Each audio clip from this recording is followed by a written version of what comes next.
ಹೆಣ್ಣು ಹೊನ್ನು ಮಣ್ಣು ಈ ಜಗತ್ತಿನಲ್ಲಿ ಏನೇ ಕ್ರೈಮ್ ಆಗಲಿ ಅದರ ಹಿಂದಿರೋದು ಈ ಮೂರೇ ಕಾರಣ. ಅಪರಾಧ ಮಾಡುವಾಗ ಪಾಪಿಗಳ ಮನಸ್ಸಿನಲ್ಲಿ ದುರಾಸೆ, ಮೋಹ, ಆಕ್ರೋಶ, ಕಾಮ ಹೀಗೆ ಏನಿರುತ್ತೋ ಏನೋ. ಆಗಬಾರ್ದುವಾಗಿ ಸಿಕ್ಕಿಬಿದ್ದ ಮೇಲೆ ಪ್ರತಿಯೊಬ್ಬ ಅಪರಾಧಿಗೂ ಅನ್ನಿಸೋದು ಮನಸ್ಸಿನಲ್ಲಿ ಕಾಡೋ ಮೊದಲ ಮತ್ತು ಕೊನೆಯ ಪ್ರಶ್ನೆ ಒಂದೇ, ಇದೆಲ್ಲ ಬೇಕಿತ್ತ? ಇದೇ ಈ ಹೊತ್ತಿನ ವಿಶೇಷ ಬಳ್ಳಾರಿ ಬುಲೆಟ್ ಬೆಂಕಿ.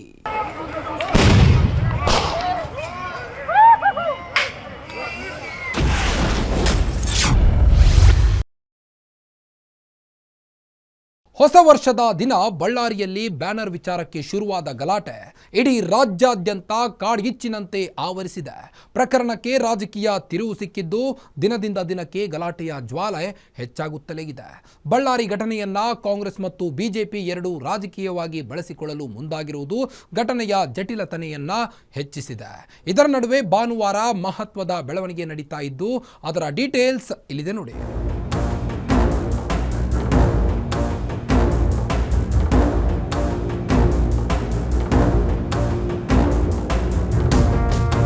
ಜನವರಿ 1, 2026 ಗುರುವಾರ ಇಡೀ ರಾಜ್ಯದ ಜನ ನೂತನ ವರ್ಷಕ್ಕೆ ವೆಲ್ಕಮ್ ಕೋರಿ ಸಂಭ್ರಮಾಚರಣೆಯಲ್ಲಿ ಮುಳುಗಿದ್ರು. ಇದೇ ರೀತಿ ಗಣಿನಾಡು ಬಳ್ಳಾರಿಯ ಜನ ಕೂಡ ನ್ಯೂ ಇಯರ್ಗೆ ಗ್ರ್ಯಾಂಡ್ ವೆಲ್ಕಮ್ ಕೋರಿದ್ರು. ಬಳ್ಳಾರಿ ಜೊತೆಗೆ ಇಡೀ ರಾಜ್ಯದ ಜನ ಹೊಸ ವರ್ಷ ಆಚರಿಸಿ ಸಂಜೆ ಹೊತ್ತಿಗೆ ಸ್ವಲ್ಪ ರಿಲ್ಯಾಕ್ಸ್ ಆಗ್ತಿದ್ರು. ಈ ವೇಳೆ ಬಳ್ಳಾರಿಯಿಂದ ಬಂದ ಅದೊಂದು ಸುದ್ದಿ ಇಡೀ ರಾಜ್ಯದಲ್ಲಿ ಸಂಚಲನಕ್ಕೆ ಕಾರಣವಾಗಿತ್ತು.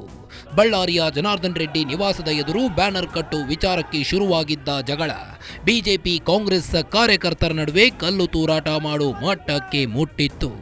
ಅಲ್ಲದೆ ಈ ಗಲಾಟೆಯಲ್ಲಿ ಖಾಸಗಿ ಗನ್ಮ್ಯಾನ್ಗಳ ಕೋವಿಯಿಂದ ಹಾರಿದ್ದ ಗುಂಡು ಕಾಂಗ್ರೆಸ್ ಕಾರ್ಯಕರ್ತ ರಾಜಶೇಖರ್ ಅನ್ನೋರನ್ನ ಬಲಿ ಪಡೆದಿತ್ತು.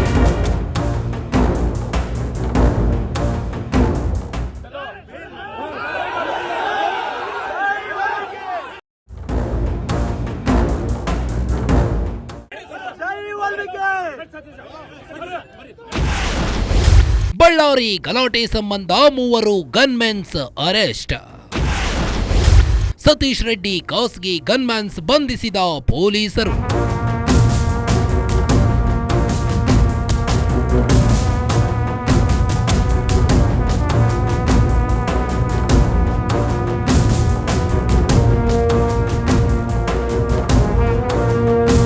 ಎಲ್ಲವೂ ಅಂದುಕೊಂಡಂತೆ ಆಗಿದ್ದಿದ್ರೆ ಬಳ್ಳಾರಿಯಲ್ಲಿ ಶನಿವಾರ ಮಹರ್ಷಿ ವಾಲ್ಮೀಕಿ ಪ್ರತಿಮೆ ಅನಾವರಣಗೊಳ್ಳಬೇಕಿತ್ತು.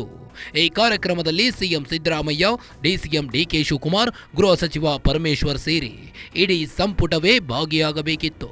ಆದರೆ ಪ್ರತಿಮೆ ಉದ್ಘಾಟನೆಗೆ ಕೇವಲ 48 ಗಂಟೆ ಬಾಕಿಯನ್ನು ಹೊತ್ತಿನಲ್ಲೇ ಬಳ್ಳಾರಿ ಬ್ಯಾನರ್ ಬೆಂಕಿ ಹೊತ್ತಿಕೊಂಡಿತ್ತು.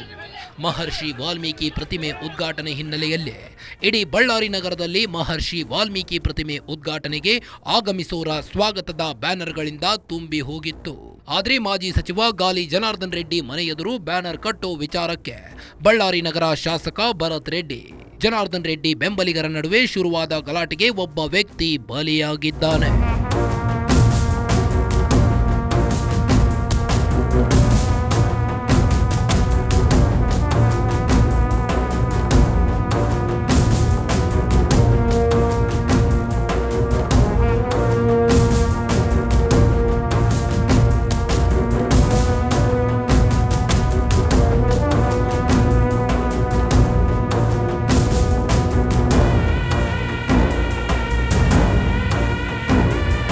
ಬಳ್ಳಾರಿ ನಗರ ಶಾಸಕ ನಾರಾ ಭರತ್ ರೆಡ್ಡಿ ಆಪ್ತ ಸತೀಶ್ ರೆಡ್ಡಿ ಖಾಸಗಿ ಗನ್ಮ್ಯಾನ್ಗಳನ್ನು ಇಟ್ಟುಕೊಂಡಿದ್ದಾರೆ. ಸುಮಾರು 6 ರಿಂದ 7 ಜನ ಖಾಸಗಿ ಭದ್ರತಾ ಸಿಬ್ಬಂದಿ ಸತೀಶ್ ರೆಡ್ಡಿಗೆ ರಕ್ಷಣೆ ನೀಡುತ್ತಿದ್ರು. ಬ್ಯಾನರ್ ಕಟ್ಟೋ ವಿಚಾರಕ್ಕೆ ಸಂಬಂಧಿಸಿದಂತೆ ಗಲಾಟೆ ಶುರುವಾಗಿದೆ ಅಂತ ಗೊತ್ತಾದ ತಕ್ಷಣ ಮಾಜಿ ಸಚಿವ ಬಿ ಶ್ರೀರಾಮುಲು ಘಟನಾ ಸ್ಥಳಕ್ಕೆ ಆಗಮಿಸಿದ್ರು. ಶ್ರೀರಾಮುಲು ಸ್ಥಳಕ್ಕೆ ಬಂದಿದ್ದಾರೆ ಅನ್ನೋದು ಗೊತ್ತಾಗುತ್ತಿದ್ದಂತೆ ಬಿಜೆಪಿ ಕಾರ್ಯಕರ್ತರು ಸ್ಥಳದಲ್ಲಿ ಜಮಾವಣೆಯಾಗಿದ್ರು. ಈ ವೇಳೆ ಕಾಂಗ್ರೆಸ್ ಮತ್ತು ಬಿಜೆಪಿ ಕಾರ್ಯಕರ್ತರು ಪರಸ್ಪರ ಕಲ್ಲು ತೂರಾಟ ನಡೆಸಿದ್ರು. ಈ ವೇಳೆ ಸತೀಶ್ ರೆಡ್ಡಿ ಗನ್ಮ್ಯಾನ್ಗಳಿಂದ ಫೈರಿಂಗ್ ಆಗಿಬಿಟ್ಟಿತ್ತು.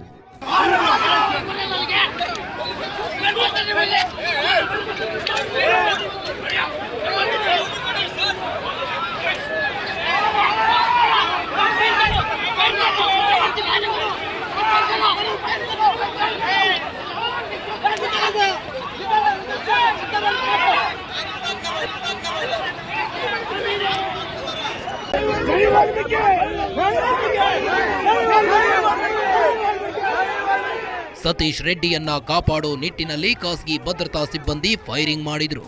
ಈ ಫೈರಿಂಗ್ ನಲ್ಲಿ ಕಾಂಗ್ರೆಸ್ ಕಾರ್ಯಕರ್ತ ರಾಜಶೇಖರ್ ಅನ್ನೋರು ಮೃತಪಟ್ಟಿದ್ರು. ಕಾಂಗ್ರೆಸ್ ಕಾರ್ಯಕರ್ತ ಬಲಿಯಾಗುತ್ತಿದ್ದಂತೆ ಇಡೀ ಘಟನೆಗೆ ಮೇಜರ್ ಟ್ವಿಸ್ಟ್ ಸಿಕ್ಕಿತ್ತು. ರಾಜಶೇಖರ್ ಸಾವಿಗೆ ಜನಾರ್ದನ್ ರೆಡ್ಡಿ ಗನ್ಮ್ಯಾನ್ಗಳು ಹಾರಿಸಿದ ಗುಂಡು ಕಾರಣ ಅಂತ ಆರೋಪಿಸಲಾಗಿತ್ತು.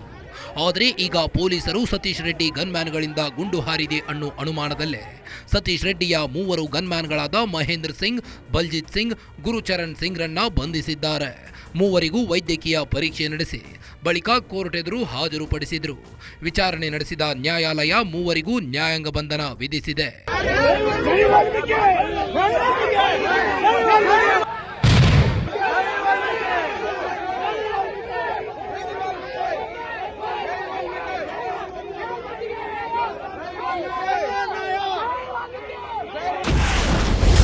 ಬಳ್ಳಾರಿ ಬ್ಯಾನರ್ ಗಲಾಟೆ ಸಂಬಂಧ 6 ಪ್ರಕರಣ ದಾಖಲು. ಬ್ರೂಸ್ಪೇಟೆ ಠಾಣೆ ಪೊಲೀಸರಿಂದ 26 ಜನರ ಬಂಧನ.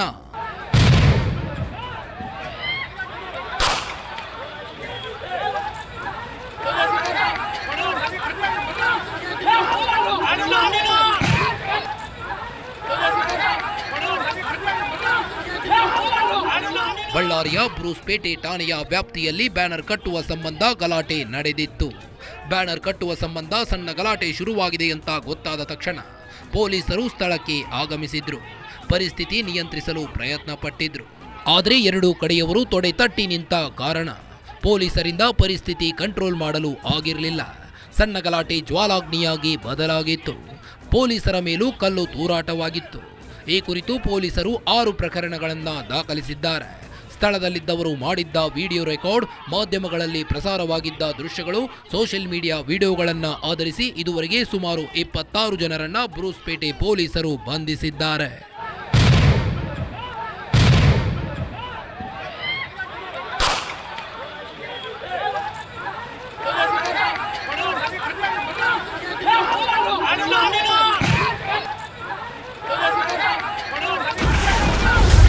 ಬಂಧಿತರೆಲ್ಲರಿಗೂ ಬ್ರಿಮ್ಸ್ನಲ್ಲಿ ವೈದ್ಯಕೀಯ ತಪಾಸಣೆ. ರಾಮುಲು ಆಪ್ತ ಸೇರಿ 26 ಜನಕ್ಕೆ ನ್ಯಾಯಾಂಗ ಬಂಧನ.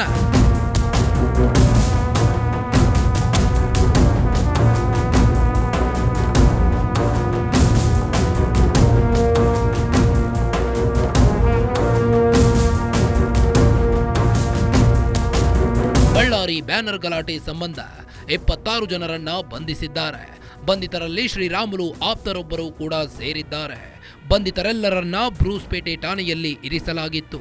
ಬಳಿಕ ಎಲ್ಲರನ್ನೂ ಬ್ರಿಮ್ಸ್ ಆಸ್ಪತ್ರೆಗೆ ಕರೆದೊಯ್ದು ವೈದ್ಯಕೀಯ ತಪಾಸಣೆ ಮಾಡಿಸಿದರು. ಇದಾದ ಬಳಿಕ ಬಳ್ಳಾರಿ ಜಿಲ್ಲಾ ನ್ಯಾಯಾಧೀಶರ ಎದುರು 26 ಜನರನ್ನ ಹಾಜರುಪಡಿಸಲಾಗಿತ್ತು. ಪ್ರಕರಣದ ವಿಚಾರಣೆ ನಡೆಸಿದ ಜಿಲ್ಲಾ ನ್ಯಾಯಾಧೀಶರು 26 ಜನರಿಗೂ ನ್ಯಾಯಾಂಗ ಬಂಧನ ವಿಧಿಸಿ ಆದೇಶವನ್ನ ಹೊರಡಿಸಿದ್ದಾರೆ. ಇನ್ನು ಕೇಸ್ ಸಂಬಂಧ ಪೊಲೀಸರು ಹೆಚ್ಚಿನ ತನಿಖೆ ನಡೆಸುತ್ತಿದ್ದು, ಮುಂದಿನ ದಿನಗಳಲ್ಲಿ ಇನ್ನೂ ಹಲವರನ್ನ ಬಂಧಿಸೋ ಸಾಧ್ಯತೆ ಇದೆ. ಈ ಕುರಿತು ಬಳ್ಳಾರಿ ಪೊಲೀಸರು ಮಾಧ್ಯಮ ಪ್ರಕಟಣೆ ಹೊರಡಿಸಿದ್ದಾರೆ.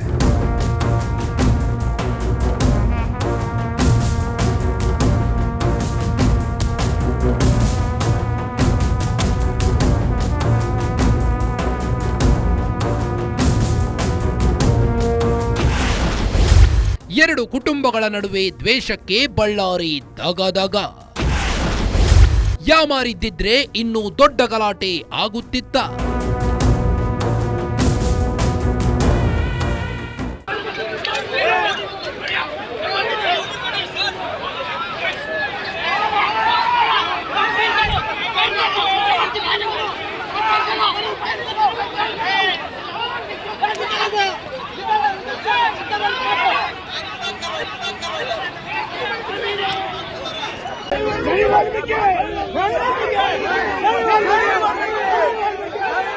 ಮೇಲ್ನೋಟಕ್ಕೆ ಇದು ರಾಜಕೀಯ ದ್ವೇಷಕ್ಕೆ ನಡೆದಿರೋ ಗಲಾಟೆ ಅಂತ ನಮಗನಿಸುತ್ತೆ.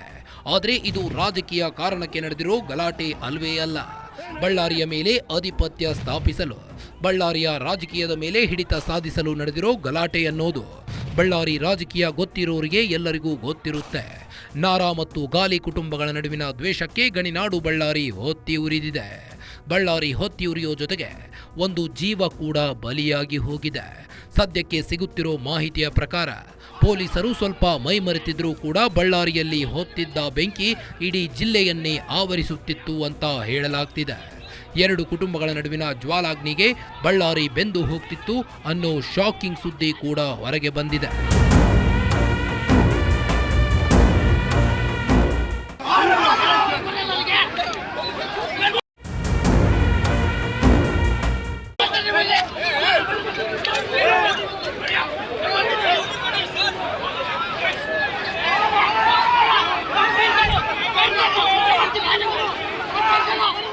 ಪೊಲೀಸರು ಹೈ ಅಲರ್ಟ್ ಆಗಿದ್ದ ಕಾರಣಕ್ಕೆ ಬಳ್ಳಾರಿಯಲ್ಲಿ ನಡೆಯಬೇಕಿದ್ದ ಮಾರಣ ಹೋಮ ತಪ್ಪಿ ಹೋಗಿದೆ ಅನ್ನೋದು ಬಳ್ಳಾರಿಯಲ್ಲಿ ಒಬ್ಬರಿಂದ ಒಬ್ಬರಿಗೆ ಹರಡುತ್ತಿದೆ. ಪೊಲೀಸರು ಸ್ವಲ್ಪ ಮೈಮರೆತಿದ್ರೆ ಇನ್ನೂ ದೊಡ್ಡ ಗಲಾಟೆ ನಡೀತಿತ್ತು ಅನ್ನೋ ವಿಚಾರ ಕೂಡ ಬೆಳಕಿಗೆ ಬಂದಿದೆ. ಇದೆಲ್ಲ ಗೊತ್ತಾಗುತ್ತಿದ್ದಂತೆ ಬಳ್ಳಾರಿ ನಗರ ಶಾಸಕ ಭರತ್ ರೆಡ್ಡಿ ವಿರುದ್ಧವೇ ಅನುಮಾನದ ಕಣ್ಣುಗಳು ನೆಡತೊಡಗಿವೆ. ಬ್ಯಾನರ್ ವಿಚಾರಕ್ಕೆ ಗಲಾಟೆ ಮಾಡಿ ಸುಖ ಸುಮ್ಮನೆ ವಿವಾದ ಮೈಮೇಲೆ ಎಳೆದುಕೊಂಡಿದ್ದಾರೆ ಅನ್ನೋ ಆರೋಪ ಕೇಳಿ ಬಂದಿದೆ. ಹೊಸ ವರ್ಷದ ದಿನ ಪೊಲೀಸರು ಸ್ವಲ್ಪವೇ ಮೈಮರೆತಿದ್ರು ಬಳ್ಳಾರಿಯಲ್ಲಿ ಇನ್ನೂ ದೊಡ್ಡ ಗಲಾಟೆ ಆಗ್ತಿತ್ತು ಅನ್ನೋ ಮಾತುಗಳು ಕೇಳಿ ಬರ್ತಿವೆ. ಪೊಲೀಸರು ಫುಲ್ ಅಲರ್ಟ್ ಆಗಿದ್ದ ಕಾರಣಕ್ಕೆ ನಡಿಬೇಕಿದ್ದ ದೊಡ್ಡ ಅನಾಹುತ ತಪ್ಪಿ ಹೋಗಿದೆ ಅಂತ. ಜೊತೆಗೆ ಹೊಸದಾಗಿ ಬಂದಿರೋ ಒಂದು ವಿಡಿಯೋ ಭರತ್ ರೆಡ್ಡಿ ಕಡೆಗೆ ಅನುಮಾನ ನೋಟ ಬೀರುವಂತೆ ಮಾಡಿದೆ. ಹೀಗಾಗಿ ಮುಂದಿನ ದಿನಗಳಲ್ಲಿ ಭರತ್ ರೆಡ್ಡಿಗೆ ಕಾಂಗ್ರೆಸ್ ಹೈಕಮಾಂಡ್ ಲಗಾಮು ಹಾಕುತ್ತಾ ಬಳ್ಳಾರಿಯಲ್ಲಿ ಕಾಂಗ್ರೆಸ್ ಕತೆ ಏನಾಗುತ್ತೆ ಅಂತ ಡೀಟೇಲ್ ಆಗಿ ತೋರಿಸ್ತೀವಿ, ನೋಡಿ.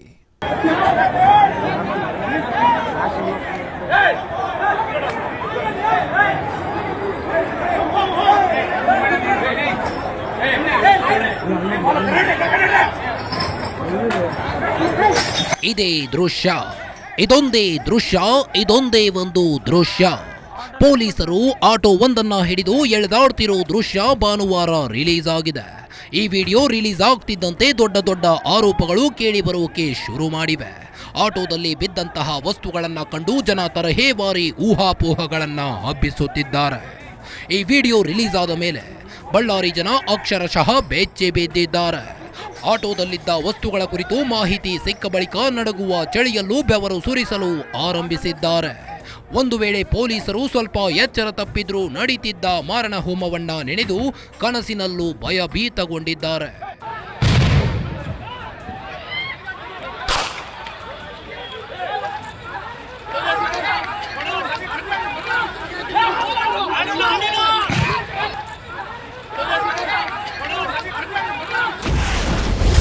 ಕಲ್ಲುಗಳ ಜೊತೆಗೆ ಪೆಟ್ರೋಲ್ ಬಾಂಬ್ಗಳು ಸಿಡಿತಿದ್ವಾ?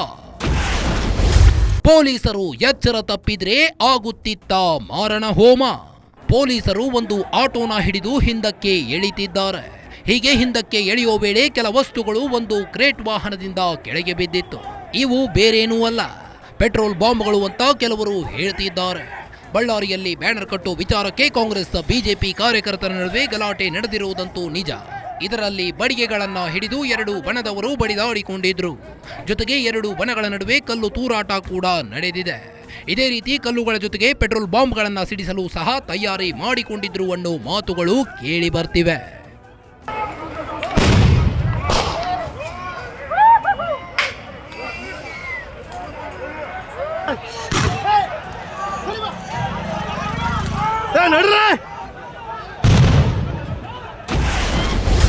ಭರತ್ ವಿರುದ್ಧ ಸಿಎಂ ಡಿಸಿಎಂ ಗೃಹ ಮಂತ್ರಿ ಗರಂ.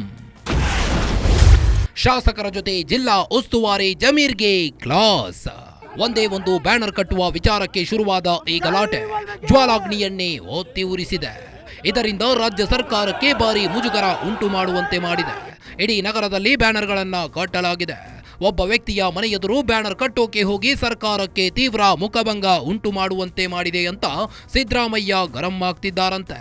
ಯಾರೋ ಒಬ್ಬ ಸಣ್ಣ ಕಾರ್ಯಕರ್ತನ ಮನೆ ಎದುರು ಬ್ಯಾನರ್ ಕಟ್ಟಲು ಹೋಗಿ ಗಲಾಟೆಯಾಗಿದ್ದಿದ್ರೆ ಯಾರೂ ತಲೆ ಕೆಡಿಸಿಕೊಳ್ತಿರ್ಲಿಲ್ಲ. ಆದರೆ ರಾಜ್ಯದ ಪ್ರಭಾವಿ ರಾಜಕಾರಣಿ, ಮಾಜಿ ಸಚಿವ, ಒಂದು ಕಾಲಕ್ಕೆ ರಾಜ್ಯ ರಾಜಕಾರಣವನ್ನೇ ಕೈಯಲ್ಲಿ ಆಡಿಸಿದ್ದ ವ್ಯಕ್ತಿ ಮನೆ ಎದುರು ಒಂದು ಬ್ಯಾನರ್ ಕಟ್ಟಲು ಮಾಡಬಾರದ ರಾದ್ದಾಂತ ಮಾಡಿದ್ದಾರೆ ಅಂತ ಸಿದ್ದರಾಮಯ್ಯ ಬೆಂಕಿ ಉಗುಳುತ್ತಿದ್ದಾರಂತೆ.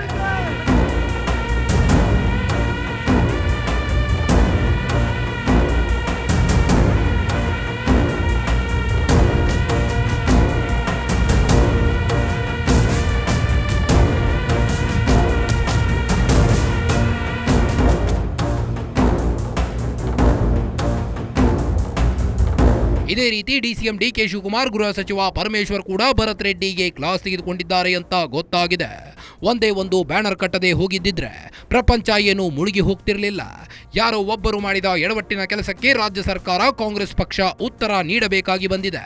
ಈ ಪರಿಸ್ಥಿತಿಗೆ ಕಾರಣವಾಗಿದ್ದಕ್ಕೆ ಭರತ್ ರೆಡ್ಡಿಗೆ ಸರಿಯಾಗಿಯೇ ಕ್ಲಾಸ್ ತೆಗೆದುಕೊಂಡಿದ್ದಾರೆ ಅಂತ ಕಾಂಗ್ರೆಸ್ ಉನ್ನತ ಮೂಲಗಳಿಂದ ನಿಮ್ಮ ಗ್ಯಾರಂಟಿ ನ್ಯೂಸ್ಗೆ ಮಾಹಿತಿ ಸಿಕ್ಕಿದೆ. ಕೇವಲ ಭರತ್ ರೆಡ್ಡಿಗೆ ಮಾತ್ರವಲ್ಲ, ಬಳ್ಳಾರಿ ಜಿಲ್ಲಾ ಉಸ್ತುವಾರಿ ಸಚಿವ ಜಮೀರ್ ಅಹ್ಮದ್ ಖಾನ್ ವಿರುದ್ಧವೂ ಸಿದ್ದರಾಮಯ್ಯ ಫುಲ್ ಗರಂ ಆಗಿದ್ದಾರೆ ಅನ್ನೋ ಮಾಹಿತಿ ಸಿಕ್ಕಿದೆ. ಪರಿಸ್ಥಿತಿಯನ್ನ ಸರಿಯಾಗಿ ನಿಭಾಯಿಸದೆ ಕಾನೂನು ಸುವ್ಯವಸ್ಥೆ ಹದಗೆಟ್ಟಿದೆ ಅನ್ನೋ ರೀತಿ ವಿಪಕ್ಷಗಳು ಘಟನೆಯನ್ನ ಬಿಂಬಿಸಲು ಶುರು ಮಾಡಿರುವುದು ಸಿದ್ದರಾಮಯ್ಯ ಕೋಪಕ್ಕೆ ಕಾರಣವಾಗಿದೆ.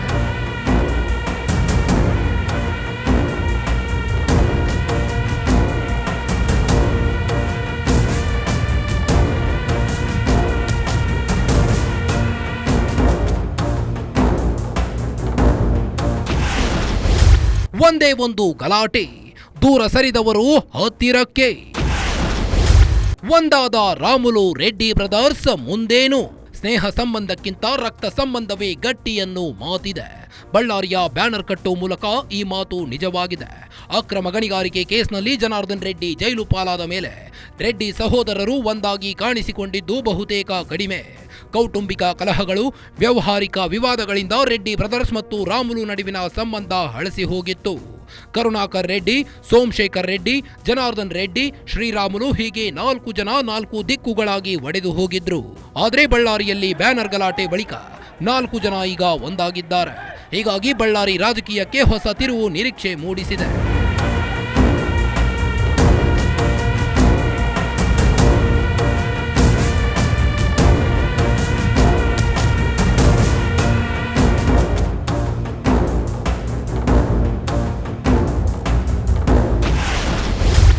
ನಾಲ್ವರು 4 ದಿಕ್ಕಿಗೆ ಮುಖ, ಕುಸಿದಿದ್ದ ಬಿಜೆಪಿ ಬಲ. ದಶಕದ ಬಳಿಕ ಒಂದಾದ ಜನಾರ್ದನ್ ಕರುಣಾಕರ್ ರೆಡ್ಡಿ. ಯಾವುದೋ ಒಂದು ಲೇಔಟ್ ವಿಚಾರಕ್ಕೆ ಗಾಲಿ ಕರುಣಾಕರ್ ರೆಡ್ಡಿ ಬಿ ಶ್ರೀರಾಮುಲು ನಡುವೆ ಬಿರುಕು ಮೂಡಿತ್ತು. ಈ ವೇಳೆ ಜನಾರ್ದನ್ ರೆಡ್ಡಿ ಆಪ್ತ ಸ್ನೇಹಿತನ ಪರ ನಿಂತಿದ್ದ. ಇದರಿಂದ ಖುದ್ದು ಹೋಗಿದ್ದ ಕರುಣಾಕರ್ ರೆಡ್ಡಿ ಜನಾರ್ದನ್ ರೆಡ್ಡಿ ಜೊತೆಗೆ ಮಾತ್ರವೇ ಅಲ್ಲ, ತಮ್ಮ ಇನ್ನೊಬ್ಬ ಸಹೋದರ ಸೋಮಶೇಖರ್ ರೆಡ್ಡಿ ಜೊತೆಗೂ ಅಂತರ ಕಾಯ್ದುಕೊಂಡಿದ್ರು. ಜನಾರ್ದನ್ ರೆಡ್ಡಿ ಮತ್ತು ಕರುಣಾಕರ್ ರೆಡ್ಡಿ ನಡುವಿನ ಸಂಬಂಧ ಸಂಪೂರ್ಣ ಹಳಸಿ ಹೋಗಿತ್ತು. ಜನಾರ್ದನ್ ರೆಡ್ಡಿ ಮಗಳ ಮದುವೆಗೆ ಅಣ್ಣನಿಗೆ ಆಹ್ವಾನ ಕೊಟ್ಟಿರಲಿಲ್ಲ. ತಮ್ಮನಿಗಿಂತ ತಾನೇನು ಕಡಿಮೆ ಇಲ್ಲ ಅಂತ ಕರುಣಾಕರ್ ರೆಡ್ಡಿ ತಮ್ಮನ ಮಗಳ ಮದುವೆಗೆ ಹೋಗಿರಲಿಲ್ಲ.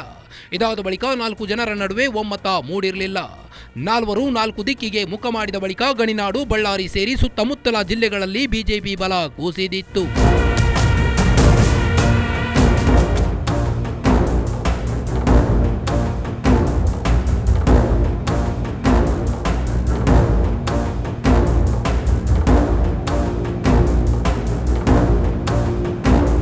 ಒಂದು ಕಾಲಕ್ಕೆ ಬಳ್ಳಾರಿ ಅಂದ್ರೆ ಕಾಂಗ್ರೆಸ್ ಅಂದ್ರೆ ಬಳ್ಳಾರಿ ಅನ್ನೋ ಸ್ಥಿತಿ ನಿರ್ಮಾಣವಾಗಿತ್ತು. ಇದನ್ನ ಸಂಪೂರ್ಣವಾಗಿ ಬದಲಿಸಿದ ಶ್ರೇಯ್ ರೆಡ್ಡಿ ಬ್ರದರ್ಸ್ ಮತ್ತು ಶ್ರೀರಾಮುಲುಗೆ ಸಲ್ಲಬೇಕು. ಬಳ್ಳಾರಿಯಲ್ಲಿ ಕಾಂಗ್ರೆಸ್ ನಿರ್ನಾಮ ಮಾಡಿ ಬಿಜೆಪಿಯ ಕಮಲ ಅರಳಿಸಿದ್ರು. ಯಾವಾಗ 4 ದಿಕ್ಕಿಗೆ ಮುಖ ಮಾಡಿದ್ರು, ಬಿಜೆಪಿಯಲ್ಲಿ ಹೇಳೋರು ಕೇಳೋರು ಇಲ್ಲವಾದ್ರು. ಇದನ್ನ ಸಮರ್ಥವಾಗಿ ಬಳಸಿಕೊಂಡಿದ್ದ ಕಾಂಗ್ರೆಸ್ ನಾಯಕರು ಮತ್ತೆ ತಮ್ಮ ಕೋಟೆಯನ್ನ ಭದ್ರಗೊಳಿಸಿಕೊಂಡಿದ್ರು. ಅಲ್ಲಿಗೆ ಬಿಜೆಪಿಗೆ ನೆಲೆ ಇಲ್ಲದಂತೆ ಮಾಡಿದ್ರು. ಈಗ ಬ್ಯಾನರ್ ಗಲಾಟೆ ಇದನ್ನ ತಿರುವು ಮುರುವು ಮಾಡೋ ಹಾಗೆ ಕಾಣುತ್ತಿದೆ.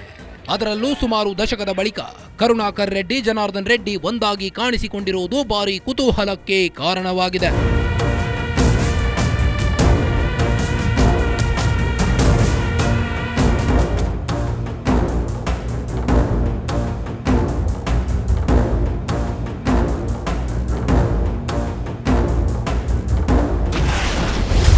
ದಿಡ್ಡಿ ಬಾಗಿಲು ಭದ್ರ ಮಾಡಿದ್ದ ಕಾಂಗ್ರೆಸ್ಗೆ ಸವಾಲು.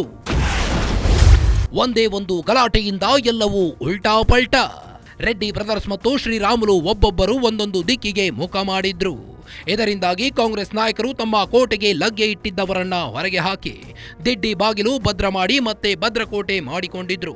ಸುಮಾರು 2 ದಶಕಗಳ ನಿರಂತರ ಹೋರಾಟ ಮಾಡಿ ಕೈಜಾರಿ ಹೋಗಿದ್ದ ಭದ್ರಕೋಟೆಯನ್ನ ಮತ್ತೆ ಮರಳಿ ಪಡೆದಿದ್ರು. ಆದ್ರೆ ಬಳ್ಳಾರಿಯಲ್ಲಿ ಒಂದೇ ಒಂದು ಬ್ಯಾನರ್ ಕಟ್ಟೋ ವಿಚಾರಕ್ಕೆ ನಡೆದಿರೋ ಈ ಗಲಾಟೆ ಕಾಂಗ್ರೆಸ್ ನಾಯಕರ ಇಷ್ಟು ವರ್ಷಗಳ ಶ್ರಮವನ್ನ ನೀರಲ್ಲಿ ಮಾರಣ ಹೋಮ ಮಾಡಿದಂತಾಗಿದೆ.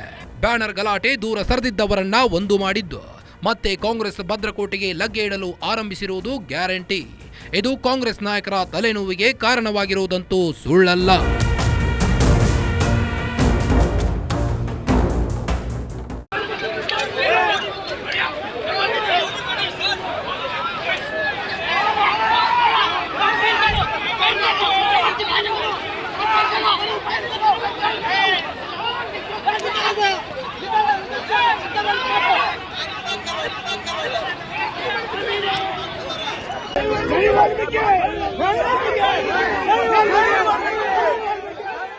ಒಟ್ನಲ್ಲಿ ಬಳ್ಳಾರಿಯ ಬ್ಯಾನರ್ ಗಲಾಟೆ ರಾಜ್ಯ ರಾಜಕಾರಣಕ್ಕೆ ದೊಡ್ಡ ತಿರುವು ನೀಡಿದೆ.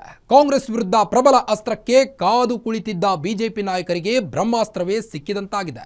ಜೊತೆಗೆ ನಾನೊಂದು ತೀರಾ ನೀನೊಂದು ತೀರಾ ಅಂತಿದ್ದ ಬಳ್ಳಾರಿ ಗಣಿದನಿಗಳನ್ನ ಒಂದು ಮಾಡಿದೆ. ಇದು ಮುಂದಿನ ದಿನಗಳಲ್ಲಿ ಬಳ್ಳಾರಿ ರಾಜಕೀಯದ ಮೇಲೆ ಮತ್ತು ರಾಜ್ಯ ರಾಜಕೀಯದ ಮೇಲೆ ಯಾವ ರೀತಿಯ ಪರಿಣಾಮ ಬೀರಲಿದೆ, ಯಾವ ರೀತಿಯ ರಾಜಕೀಯ ಧ್ರುವೀಕರಣಕ್ಕೆ ಕಾರಣವಾಗಲಿದೆ, ಕಾಂಗ್ರೆಸ್ ಸರ್ಕಾರಕ್ಕೆ ಎಷ್ಟರ ಮಟ್ಟಿಗೆ ಡ್ಯಾಮೇಜ್ ಉಂಟು ಮಾಡಲಿದೆ ಅನ್ನುವುದಕ್ಕೆ ಕಾಲವೇ ಉತ್ತರ ನೀಡಬೇಕಾಗಿದೆ. ಇದಾಗಿತ್ತು ಈ ಹೊತ್ತಿನ ವಿಶೇಷ. ನೋಡ್ತಾ ಇರಿ ಗ್ಯಾರಂಟಿ ನ್ಯೂಸ್, ಸುದ್ದಿ ಖಚಿತ, ನ್ಯಾಯ ನಿಶ್ಚಿತ.